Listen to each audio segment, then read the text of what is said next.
तर माझ्या सहकाऱ्यांनो, आजपासून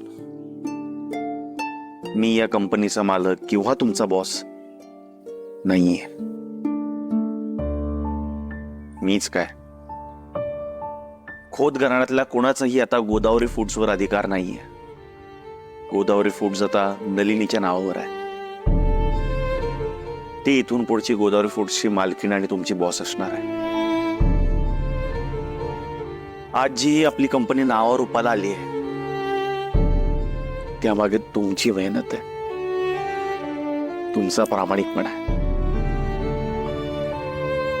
त्याबद्दल मी खरंच तुमचे मनापासून आभार मानतो. इथून पुढे तुम्ही नलीला सुद्धा असंच सहकार्य कराल अशी अपेक्षा करतो. वेद साहेब, एक बोलू का? हा, बोला ना. वेद साहेब, नलिनी मॅडम बद्दल तुमचा काहीतरी गैरसमज झालेला आहे. नलिनी मॅडम खूप प्रेमळ मनाच्या आहेत. अहो काय ते कशाला बोलता मॅडम, खरं सत्य वेगळंच आहे. मी सांगतो तुम्हाला, नलिनी मॅडमांनी आपल्या वेद साहेबांच्या पाठीत खंजीर खोपसला असणार आहे.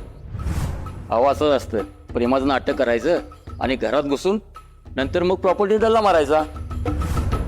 खूप झालं, जा आता कामाकडे लक्ष द्या. दादा, आपल्याच गावातली माणसं आहेत,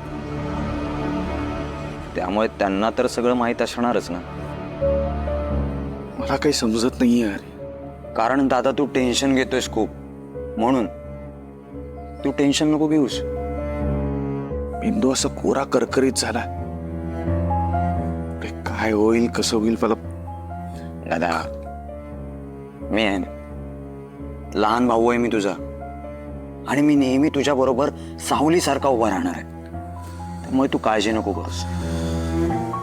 दादा, माझ्याकडे ना या सगळ्यावरती एक रामबाण उपाय आहे. चल, मी तुला घेऊन जा. कुठे? चल तर, चल, टेन्शन नको घेऊ रे, मी आहे ना, करू पण सगळं. पहिले कुठे आहेस तू? कुठे जाऊन बसलीयस? माझा आवाज तुझ्यापर्यंत पोहोचत नाहीये का ग?